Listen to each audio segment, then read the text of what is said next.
ఐఎన్టీవీ Telugu news కి స్వాగతం. ముందుగా ముఖ్యాంశాలు.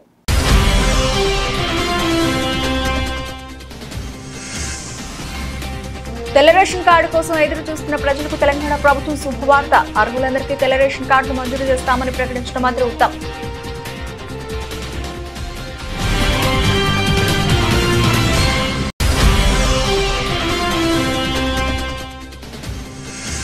బలివేలో తమ్మిలేరుపై నిర్మిస్తున్న బ్రిడ్జి పనులను పరిశీలించిన మంత్రి పార్థసారథి.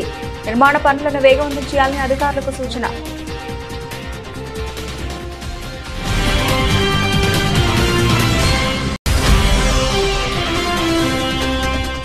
సిద్దిపేట మండలంలో శ్రీ కనకదుర్గామాత విగ్రహం ప్రతిష్ఠ మహోత్సవంలో పాల్గొన్న స్థానిక ఎమ్మెల్యే హరీష్ రావు. కనకదుర్గామాత దయతో పంటలు సమృద్ధిగా పండాలని కోరినట్లు తెలిపిన మాజీ మంత్రి.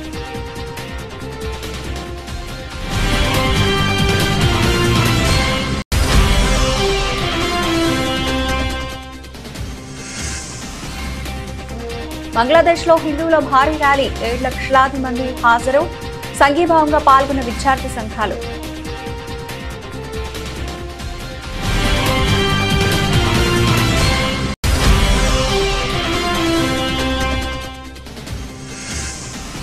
స్వర్ణం లేకుండానే ప్యారిస్ ఒలింపిక్స్ లో ముగిసిన భారత్ ప్రస్థానం. 1 రజతం 6 కాంస్యాలతో సరిపెట్టుకున్న భారత్.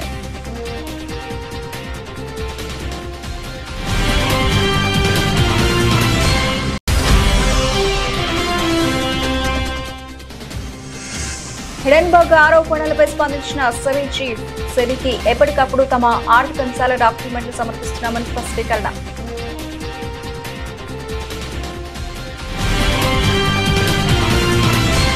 తెలంగాణ రాష్ట్ర డిప్యూటీ సీఎం భట్టి విక్రమార్క ఆదివారం వేకువజామున కుటుంబ సమేతంగా తిరుమల శ్రీవారిని దర్శించుకున్నారు. తెలుగు రాష్ట్రాలు ప్రపంచవ్యాప్తంగా ఉన్న తెలుగు ప్రజలపై దేవుని ఆశీస్సులు ఉండాలని, 2 రాష్ట్రాలు సుభిక్షంగా ఉండాలని కోరుకున్నట్లు ఆయన తెలిపారు.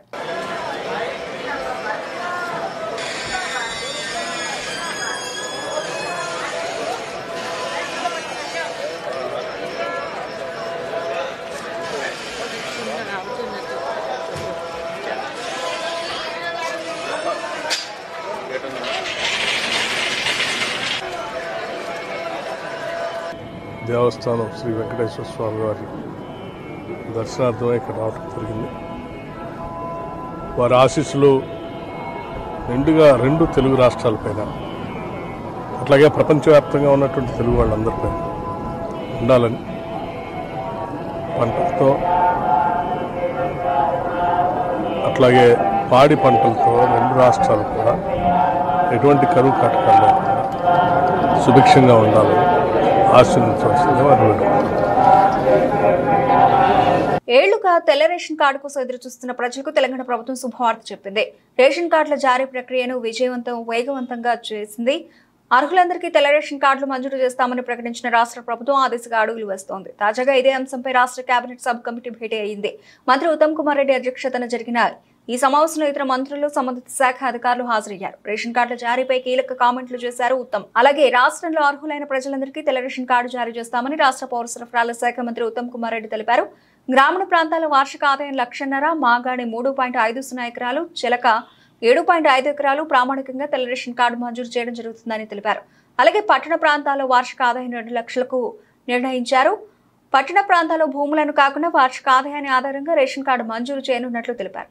తెల్ల రేషన్ కార్డుల జారీ కోసం సక్సేనా కమిటీ సిఫార్సులు పరిశీలించడం, దేశంలోని మిగిలిన రాష్ట్రాల్లో తెల్ల రేషన్ కార్డుల అర్హత ప్రమాణాలను పరిశీలించాలని అధికారులను మంత్రులు ఆదేశించారు. ఇతర రాష్ట్రాల్లో తెల్ల రేషన్ కార్డు ఉండి తెలంగాణలోనూ వైట్ రేషన్ కార్డు ఉంటే తీసివేయాలని స్పష్టమైన ఆదేశాలు జారీ చేశారు. కాగా నాడు కొత్త రేషన్ కార్డుల మంజూరీపై సచివాలయంలో జరిగిన మంత్రివర్గ ఉపసంఘం భేటీకి చైర్మన్ గా మంత్రి ఉత్తమ్ కుమార్ రెడ్డి వ్యవహరించారు. ఏలూరు జిల్లా ముస్నూరు మండలం బలివే బ్రిడ్జ్ నిర్మాణ పనులను వేగవంతం చేయాలని రాష్ట్ర సమాచార పౌర సంబంధాలు, గృహ నిర్మాణ శాఖ మంత్రి కొలుసు పార్థసారథి అధికారులను ఆదేశించారు. ముస్నూరు మండలం బలివేలో తమ్మిలేరుపై 16 కోట్ల రూపాయల వ్యయంతో నిర్మిస్తున్న బ్రిడ్జి పనులను మంత్రి పరిశీలించారు. ఈ సందర్భంగా మంత్రి పార్థసారథి మాట్లాడుతూ, తమ్మిలేరు వరద సమయంలో తమ్మిలేరుకు అటువైపు ఉన్న విజయరాయికి వెళ్లే విద్యార్థులు ప్రజలకు రాకపోకలు స్తంభించాయన్నారు. బ్రిడ్జ్ నిర్మాణంలో ఉన్న 2 స్లాబ్లు ఇంకా నిర్మించవలసి ఉందని, ప్రస్తుతం వర్షాలు వరదలు తగ్గి వాతావరణం అనుకూలించిన తర్వాత వాటి నిర్మాణ పనులను వేగవంతం చేసి త్వరగా పూర్తి చేసి ప్రజలకు అందుబాటులోకి తీసుకురావాలన్నారు.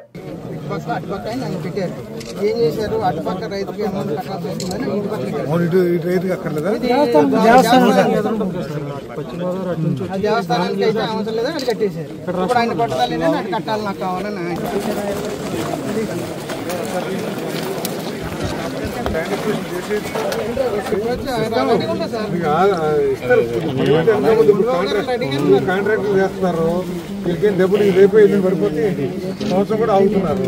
అంటే అట్లా కాకుండా మేము వెనకాల పడి చేసి పెడతాం. ఎక్కడ పడవకొచ్చి అందరూ కూర్చోండి.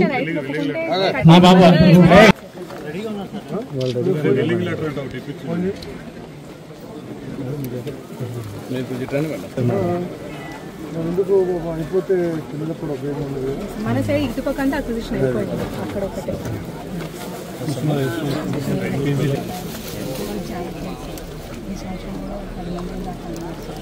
ఏంటి కాలేజీలో రైతు ఒప్పించి ల్యాండ్ ఎక్విజిషన్ మెల్లగా వస్తుంది.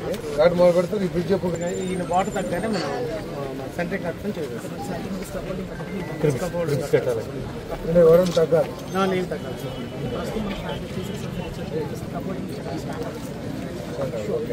ఇప్పుడు అప్పుడు దాకా మీరు ఏమైనా ఇది పెట్టకూడదు బెయిలీ లాగా? నో బైక్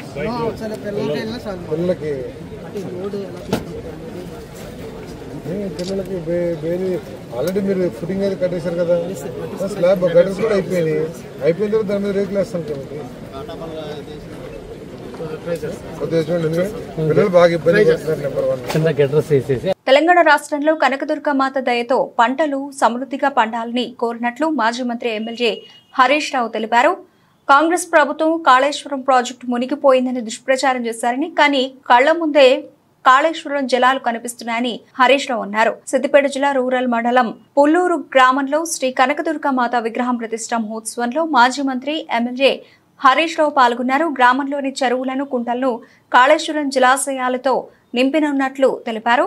అలాగే నాటి ప్రభుత్వం తరఫున పుల్లూరు గ్రామంలోని నూతనంగా ప్రతిష్ఠించిన శ్రీ కనకదుర్గామాత ఆలయానికి 12 లక్షల రూపాయల నిధులు కేటాయించినట్లు హరీష్ రావు గుర్తు చేశారు. కార్యక్రమం అత్యంత వైభవంగా మన గ్రామంలో జరుపుకోవడం చాలా సంతోషం. పుల్లూరు గ్రామము మా సిద్దిపేట రూరల్ మండలంలోనే చాలా పెద్ద గ్రామం. ఈరోజు ఎన్నో రోజుల నుంచి అమ్మవారి విగ్రహాన్ని, కొత్త దేవాలయాన్ని నిర్మించాలని గ్రామ ప్రజలందరూ కూడా చాలాసార్లు నన్ను కోరారు. వాళ్ళందరి కోరిక మేరకు ఈ దేవాలయానికి గతంలో కేసీఆర్ గారి ప్రభుత్వం నుంచి 12 లక్షల రూపాయల నిధులు మంజూరు చేయించడం జరిగింది.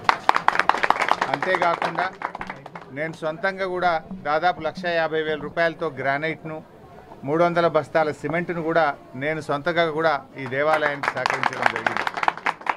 ముఖ్యంగా పుల్లూరు గ్రామ ప్రజలు మరి అమ్మవారి దేవాలయాన్ని బాగా చేయాలని ఎన్నో రోజుల నుంచి కోరుకున్న ఈ కళ ఇవాళ నిజం కావడం, ఈ దేవాలయం ప్రతిష్ట జరగడం అనేటువంటిది చాలా సంతోషం.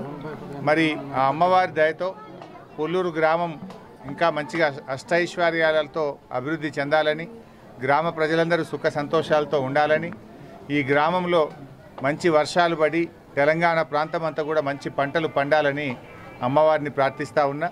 తప్పకుండా పుల్లూరు గ్రామానికి కూడా త్వరలోనే కాళేశ్వరం జలాలను కూడా తీసుకొచ్చి ఈ చెరువులను కూడా నింపి రైతాంగానికి నీళ్ళు అందించేటువంటి ప్రయత్నం కూడా చేస్తాం. గతంలో కాళేశ్వరం కొట్టుకపోయిందని, కాళేశ్వరం మునిగిపోయిందని కాంగ్రెస్ నాయకులు దుష్ప్రచారం చేసిండ్రు. ఇవాళ కళ్ళ ముందు కాళేశ్వరం జలాలు సిద్దిపేట రంగనాయక సాగర్లో దుక్కుతూ ఉన్నాయి. యాడికెళ్ళి దుక్కుతున్నాయి మరి? కొట్టుకపోతే 1,00,000 కోట్లు పోయిందని, కొట్టుకపోయిందని అన్ని అబద్ధాలు చెప్తే ఇవాళ బ్రహ్మాండంగా ఇవాళ రంగనాయక సాగర్లో, మల్లన్న సాగర్లో కాళేశ్వరం జలాలు గంగమ్మ తల్లి, గోదావరి తల్లి గలగల ప్రవహిస్తూ ఉంది. తప్పకుండా మళ్ళీ త్వరలో సిద్దిపేటలోని కాలువల ద్వారా ఇటు వానకాలంకు, యాసంగి పంటలకు కూడా రైతులకు నీళ్లు అందిస్తాం. మంచిగా 2 పంటలు పంటట్టు కూడా చేస్తాం. ఎవరు ఎన్ని కుట్రలు చేసినా న్యాయం నిలుస్తుంది, ధర్మం గెలుస్తుంది. కేసీఆర్ గారు చేసిన మంచి పని ఇలా కాళేశ్వరం అనే ప్రాజెక్ట్ వచ్చింది కనుకనే సిద్దిపేట ప్రాంతంలో ఇలా ఎటు చూసినా పచ్చటి పొలాలు కనబడుతున్నాయి. వెనకట అంతా బీడుపడ్డ భూములు ఉంటుండే, ఎండిపోయిన పొలాలు ఉండే సిద్దిపేటలో ఇలా 2 పంటలు వండుతున్నాయి అంటే, పచ్చడి పొలాలు కనబడుతున్నాయి అంటే అది అమ్మవారి దయ, మన కేసీఆర్ కృషి అని మరొకసారి మనం చెప్పుకోక తప్పదు. తప్పకుండా ఆ కొద్దిగంత కాలువ మిగిలింది, ఆ కాలువ కూడా పూర్తి చేపించి పుల్లూరు గ్రామ చెరువులు కూడా ఈ కాళేశ్వరం జలాలతో నింపుతాం, నీళ్లు తీసుకొస్తామని కూడా తెలియజేస్తూ ఆ అమ్మవారి దయ అందరికీ ఉండాలని. గంజాయి వినియోగం, అక్రమ రవాణాను అరికట్టేందుకు ఏపీ పోలీసులు విస్తృతంగా తనిఖీలు నిర్వహిస్తున్న విషయం తెలిసిందే. ఈ క్రమంలో వివిధ ప్రాంతాల్లో నిర్వహించే వాహనాల తనిఖీలో గంజాయి పట్టుబడుతోంది. పోలీసులు, సెబ్ అధికారులు విస్తృతంగా తనిఖీలు నిర్వహిస్తూ గంజాయి అక్రమ రవాణాపై కేసులు నమోదు చేస్తున్న కొందరు అక్రమార్కులు అధికారుల కళ్లు కప్పి రవాణా చేస్తూనే ఉన్నారు. తాజాగా గుంటూరు జిల్లాలో స్పెషల్ ఎన్ఫోర్స్మెంట్ బ్యూరో అధికారులు భారీగా గంజాయిని స్వాధీనం చేసుకున్నారు. విశాఖ నుండి తమిళనాడుకు 2 కార్లలో అక్రమంగా గంజాయి తరలిస్తున్నట్లు పక్కా సమాచారం రావడంతో సెబ్ అధికారులు మంగళగిరి మండలం కాజాటోల్ ప్లాజా వద్ద వాహనాల తనిఖీ చేశారు. 2 కార్లలో అక్రమంగా గంజాయి తరలిస్తున్నట్లు గుర్తించి ఆ వాహనాలు సీజ్ చేశారు. 5-6 అదుపులోకి తీసుకుని వారి వద్ద నుండి 230 కిలోల గంజాయిని స్వాధీనం చేసుకున్నారు. తమిళనాడులోని వివిధ ప్రాంతాలకు చెందిన ఈ 5 వ్యక్తులు గత కొంతకాలంగా విశాఖ నుండి గంజాయి తీసుకొస్తున్నట్లు సెబ్ అధికారులు గుర్తించారు. చూసినట్టయితే మనకి ఆంధ్రప్రదేశ్ రాష్ట్రాన్ని డ్రగ్స్ రహిత ఆంధ్రప్రదేశ్గా తీర్చిదిద్దాలనేటువంటి దృఢ సంకల్పంతో మన ప్రభుత్వం వారు తీసుకున్నటువంటి నిర్ణయాలకు అనుగుణంగా మా యొక్క SEB commissioner Shri Raviprakash IPS గారు, అలాగే గుంటూరు జిల్లా ఎస్పీ శ్రీ సతీష్ కుమార్ ఐపీఎస్ గారు, అలాగే మాకు ఈ యొక్క టీమ్స్ అన్నిటికీ కూడా ఇన్ఛార్జ్ అయినటువంటి సెబ్ టీం ఇన్ఛార్జ్ అయినటువంటి మహేష్ రాజు గారు ఐపీఎస్, వీరి ఆదేశాల మేరకు మా యొక్క గుంటూరు జిల్లా సెబ్ టీమ్స్, అలాగే మంగళగిరి ఎస్సీబీ సిఐ గారు, వీళ్ళకి తోడుగా ఎస్టీఎఫ్ టీమ్స్ అన్ని కూడా కలిసి ఈ యొక్క డ్రగ్స్ని నిరోధించేటువంటి క్రమంలో నిన్న కాజా చెక్ పోస్ట్ దగ్గర చెక్ చేయడం జరిగింది. ఇందులో భాగంగా మరి వీళ్ళ యొక్క తనిఖీలు చేస్తుండగా ఒక స్కార్పియో కారు ఒకటి, అలాగే స్విఫ్ట్ డిజైర్ కారు ఒకటి అనుమానాస్పదంగా రావడంతో వాళ్ళని చెక్ చేసి వాళ్ళని అదుపులో తీసుకుని లోపల తనిఖీ చేయగా సుమారుగా 230 కేజీల గంజాయి ప్యాకెట్ల రూపంలో ఉంది. అలాగే దాంట్లో 5 వ్యక్తులు కూడాను 2 కార్లలో ఉన్నారు. వాళ్ళని అదుపులోకి తీసుకొని జరిగిన విషయాలని కూడా తెలుసుకుంటే వీళ్ళు మనకి కాకినాడ జిల్లా పాయకరావుపేట అంటే మనకి తుని నియర్ బై తుని దగ్గరలో నుంచి వాళ్ళు పర్చేజ్ చేసి తీసుకొని తమిళనాడు రాష్ట్రానికి వెళ్తున్నట్టుగా మనకి సమాచారం వచ్చింది.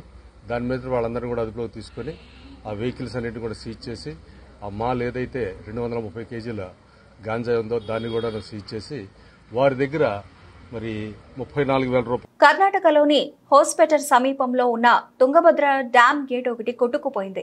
డ్యాం గేటు ఊడిపోవడంతో ఆంధ్రప్రదేశ్లోని కర్నూలు జిల్లా ప్రజలు అప్రమత్తంగా ఉండాలని విపత్తుల నిర్వహణ సంస్థ హెచ్చరికలు జారీ చేసింది. ముఖ్యంగా కౌతాలం, కోస్గి, మంత్రాలయం, నందవరం మండలాల ప్రజలపై ప్రభావం ఉండవచ్చని పేర్కొంది. సహాయం కోసం 1070 112 1800-425-0101 నంబర్కు కాల్ చేయాలని కోరింది. తుంగభద్ర డ్యాం గేటు కొట్టుకుపోవడంపై ఏపీ సీఎం చంద్రబాబు ఆరా తీశారు. డ్యాం వద్దకెళ్లి పరిస్థితిని గమనించాలని, అక్కడి పరిస్థితిని తనకు వివరించాలని Kurnool CE, Vijayawada central designs commissioner, జాతీయ డ్యాం గేట్ల నిపుణులు కన్న నాయుడిని ఆదేశించారు. రాష్ట్ర జలవనరుల శాఖ మంత్రి నిమ్మల రామానాయుడు, ఆ శాఖ ప్రత్యేక కార్యదర్శి సాయి ప్రసాద్తో మాట్లాడి వివరాలు తెలుసుకున్నారు.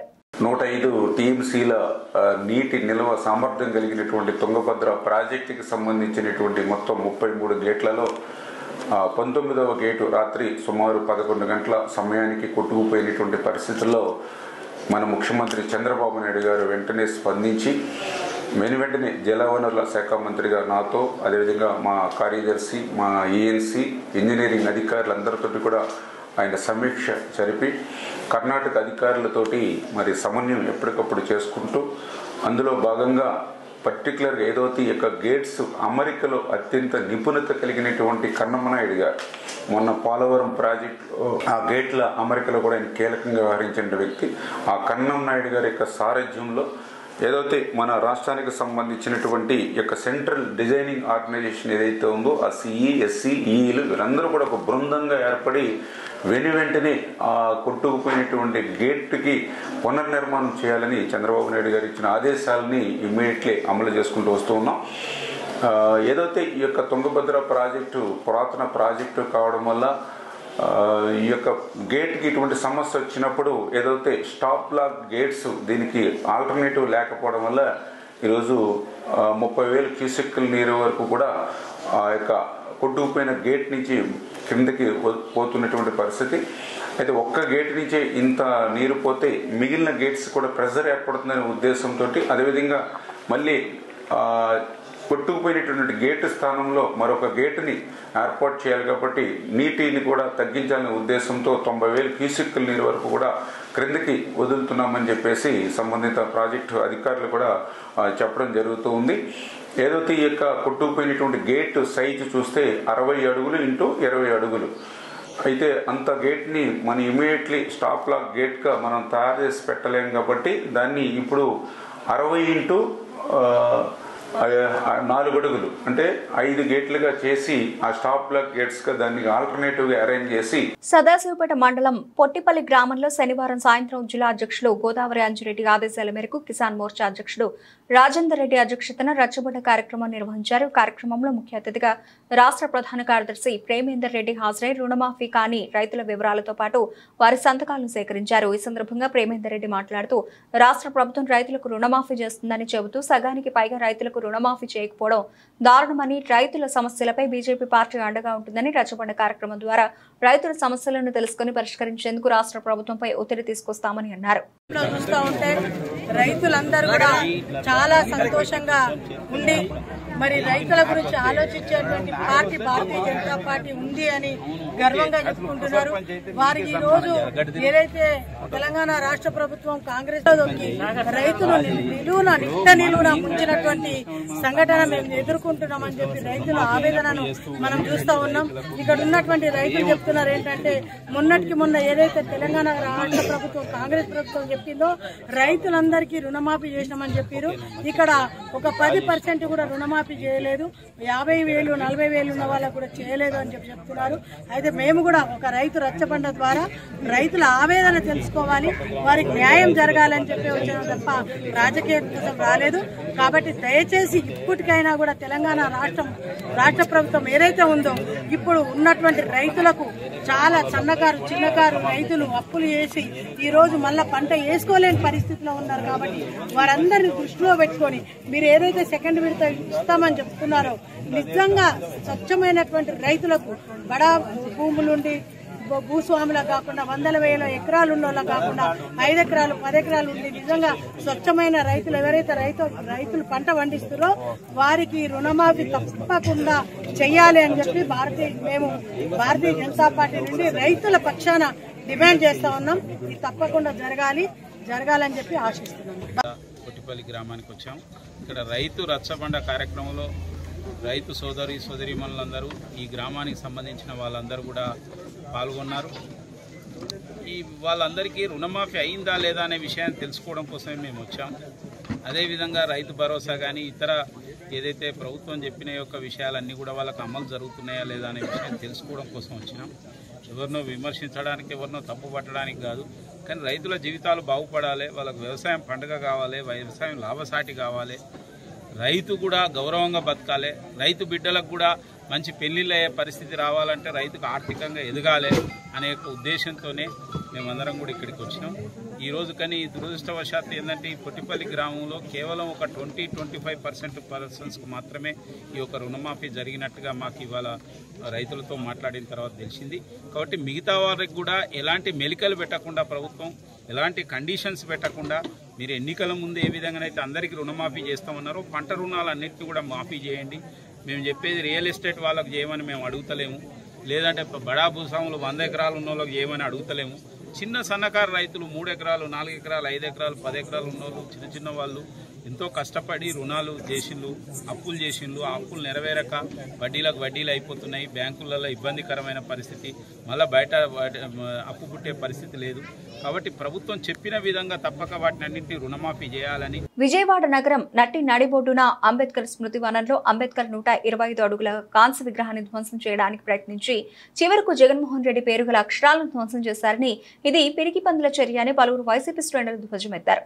ప్రకాశం జిల్లా ఎర్రగొండపాలెం పట్టణంలో వైసీపీ రాష్ట్ర పార్టీ ఇచ్చిన పిలుపులో భాగంగా ఇక్కడి వైసీపీ శ్రేణులు కొవ్వొత్తులతో ప్రదర్శన చేశారు. ముందుగా పట్టణ కూడలిలోని అంబేద్కర్ విగ్రహానికి పాలాభిషేకం చేసి కొవ్వొత్తులతో నిరసన తెలిపారు. ఈ సందర్భంగా పలువురు మాట్లాడుతూ విజయవాడలోని అంబేద్కర్ మహాశిల్పాన్ని కక్షపూర్తంగా నామఫలకంలోని అక్షరాలను ధ్వంసం చేయడం హేయమన్నారు. స్వార్థ రాజకీయాలలో భాగంగా గత 50 రోజులుగా రాష్ట్రంలో వైసీపీపై దౌర్జన్య కాండ సాగిస్తూ ఉన్న ఇంకా కక్ష తీరక ఇలాంటి మహానుభావుల విగ్రహాలను కూడా రాజకీయాల్లోకి లాగడం దుర్మార్గమైన చర్యగా పలువురు విమర్శించారు.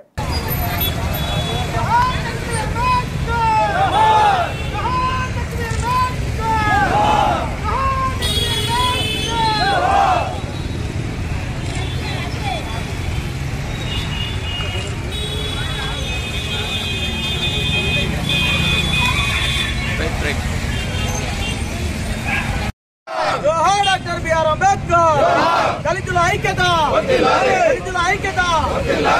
Doctor BR Ambedkar. Doctor Babasaheb Ambedkar సామాజిక మహాశిల్పంపై కూటమి ప్రభుత్వ దాడిని రాజ్యాంగ నిర్మాతకు జరిగిన అవమానంగా ప్రజాస్వామ్య ఖూనిగా భావిస్తూ వీరి రాజ్యోన్మాదాన్ని ఖండించే కార్యక్రమంలో భాగంగా ఎచ్చెర్ల మాజీ ఎమ్మెల్యే గొల్ల కిరణ్ కుమార్ ఆదేశాల మేరకు ఎచ్చెర్ల నియోజకవర్గం రణస్థలం మండలం జేఆర్పురం పంచాయతీ రామతీర్థం జంక్షన్ నుండి డాక్టర్ బిఆర్ అంబేద్కర్ విగ్రహం వరకు కొవ్వొత్తుల ర్యాలీ చేసి అనంతరం డాక్టర్ బిఆర్ అంబేద్కర్ విగ్రహం వద్ద నిరసన కార్యక్రమం 4 మండలాల నాయకులు కార్యకర్తలు చేపట్టారు. మీ పరిపాలన ఉండాలని కోరాం కానీ ఈ విధమైనటువంటిది ఒక్క మీ తెలుగుదేశం వాళ్ళు వేస్తే, మీ తెలుగుదేశం వాళ్ళు కానీ మీ జనసేన వాళ్ళు కానీ మీ బీజేపీలు వస్తే ఈ రోజు 164 సీట్లు మీకు రావు. ఆ వైఎస్ఆర్ పార్టీ వాళ్ళు కూడా కొంతమంది మీకు వేస్తేనే మీరు 164 సీట్లు వచ్చాయి. అది మీరు మర్చిపోయి మా పార్టీ వాళ్ళు వేసారు, వైఎస్ఆర్ పార్టీకి ఉండకూడదు, నామరూపాలు లేకుండా తుడి చేయాలి, జగన్మోహన్ రెడ్డి ఏవైతే పెట్టారో అవన్నీ పూర్తిగా భూస్థాపితం చెయ్యాలనే చెడు ఆలోచనతో మీరున్నారు. తప్పకుండా ఇంతకింత మీరు అనుభవిస్తారు. మా కార్యకర్తలు కానీ మా నాయకులు కానీ హింసిస్తున్నారు కాబట్టి దీనికి ప్రతిఫలం మీరు అనుభవిస్తారు. ఇంతవరకు మేము ఎంత సమయానంతో ఉన్నామో, ఎంత ఓపికతో ఉన్నామో కాబట్టి ఇక నుండి అవి కూడా మేము కూడా తిరగబడితే మీరు ఎక్కడ ఉంటారు మీరు ఒకసారి ఆలోచించాలని మనం చేస్తున్నాం. జగన్మోహన్ రెడ్డి అధికారంలోకి వచ్చిన 2019 నుండి 24 వరకు ఏ రోజు కూడా ఎక్కడ కానీ అల్లరి కానీ గొడవలు కానీ ఒక విగ్రహం కానీ ఏది కూడా లేకుండా అందరూ సమానం, కులం చూడడం, జాతి చూడడం, జెండా చూడడం, మతం చూడడం అని అందరికీ సమానమైన న్యాయం కల్పిస్తే మీరు వైఎస్ఆర్ పార్టీ నాగుబాబు చూసి అయినా వదిలేయండి కానీ వైఎస్ఆర్ పార్టీ వాళ్ళు చూస్తే సంపియండి అని మీ చంద్రబాబు నాయుడు కానీ లోకేష్ కానీ స్లోగన్ చేస్తున్నారు.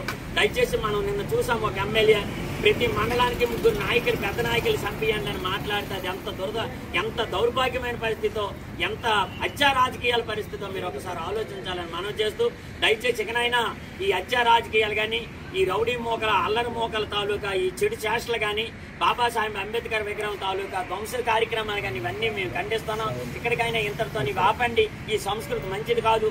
ఈ సంస్కృతి ఇవాళ మీరు చేస్తే రేపు మేము అధికారంలోకి వచ్చిందా మేము చేయవలసిన పరిస్థితి వస్తుందని కూడా మీకు తెలియజేస్తాను. బంగ్లాదేశ్ ప్రధానమంత్రి పదవికి షేక్ హసీనా రాజీనామా చేసి భారత్కు పారిపోయి వచ్చిన అక్కడి పరిస్థితులు చల్లారడం లేదు. మైనారిటీలైన తమపై జరుగుతున్న దాడులను నిరసిస్తూ లక్షలాది మంది హిందువులు రోడ్లపైకి వచ్చి భారీ ర్యాలీలు నిర్వహించారు. రాజధాని ఢాకా రెండవ ప్రధాన నగరమైన చిట్టగాంగ్ లో భారీ నిరసనలు చేపట్టారు. ఈ ర్యాలీలో సుమారు 7 లక్షల మంది హిందువులు పాల్గొన్నారంటూ కథనాలు వెలువడుతున్నాయి. మైనారిటీలను వేధించిన వారిపై దర్యాప్తును వేగవంతం చేయాలని హిందువులు డిమాండ్ చేశారు. మైనారిటీలకు 10% పార్లమెంటు స్థానాలు కేటాయించాలని, మైనారిటీ రక్షణ చట్టాన్ని అమలు చేయాలని నినాదాలు చేశారు. మైనారిటీల ఆందోళనకు సంఘీభావం తెలుపుతూ నిరసన తెలుపుతున్న విద్యార్థులతో సహా వేలాది మంది ముస్లిం నిరసనకారులు కూడా ర్యాలీలో పాల్గొన్నారు. ఈ భారీ ర్యాలీతో ఢాకా నగరంలో 3 గంటల పాటు ట్రాఫిక్ స్తంభించిపోయింది. కాగా అమెరికా, యూకేలలో కూడా ఇలాంటి నిరసనలు జరిగాయి. దేశంలో మైనారిటీ వర్గాలపై జరుగుతున్న దాడులను బంగ్లాదేశ్ మధ్యంతర ప్రభుత్వ సారథి మహమ్మద్ యూనస్ ఖండించారు. ఈ దాడులను హేయమైన చర్యలుగా ఆయన అభివర్ణించారు.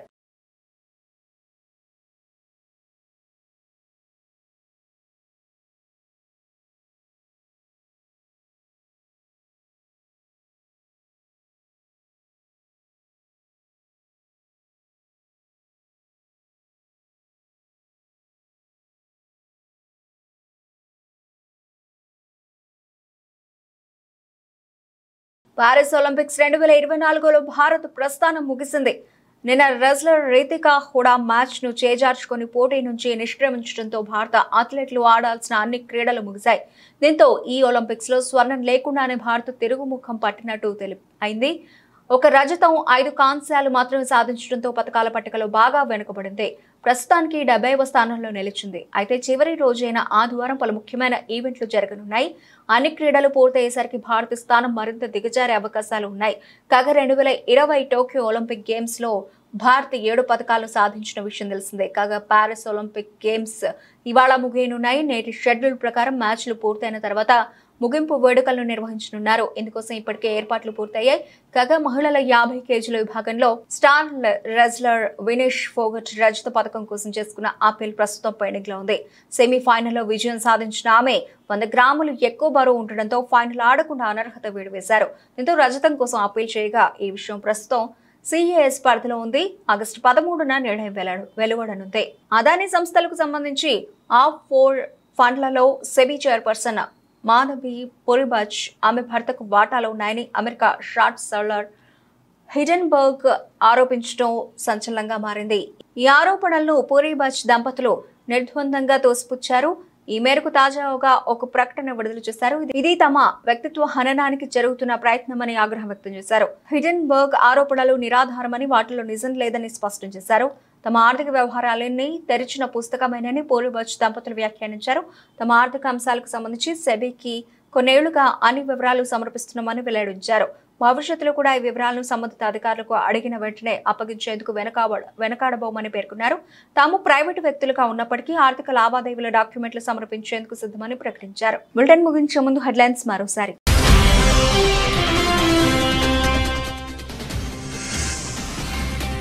తెల్ల రేషన్ కార్డు కోసం ఎదురు చూస్తున్న ప్రజలకు తెలంగాణ ప్రభుత్వం శుభవార్త. అర్హులందరికీ తెల్ల రేషన్ కార్డులు మంజూరు చేస్తామని ప్రకటించిన మంత్రి ఉత్తమ్.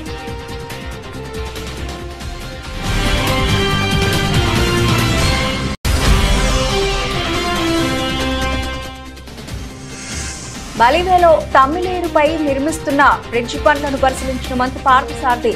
నిర్మాణ పనులను వేగవంతం చేయాలని అధికారులకు సూచన.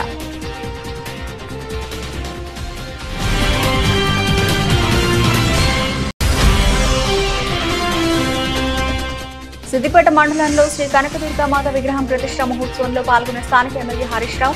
కనకదుర్గామాత దయతో పంటలు సమృద్ధిగా పండాలని కోరినట్లు తెలిపిన మాజీ మంత్రి.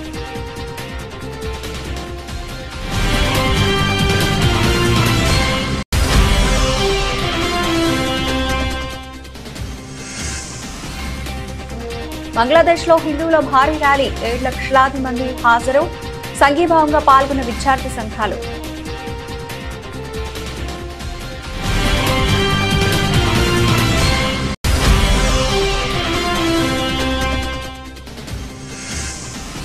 స్వర్ణం లేకుండానే పారిస్ ఒలింపిక్స్ లో ముగిసిన భారత్ ప్రస్థానం. ఒక రజతం 6 కాంస్యాలతో సరిపెట్టుకున్న భారత్.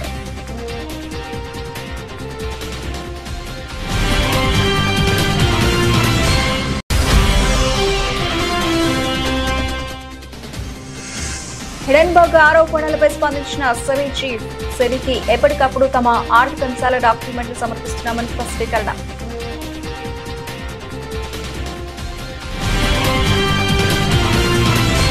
ఇవి ఇప్పటివరకు నవల్సిన అప్డేట్స్. మరిన్ని అప్డేట్స్ తో మళ్ళీ కలుద్దాం. అంతవరకు సెలవు. నమస్తే.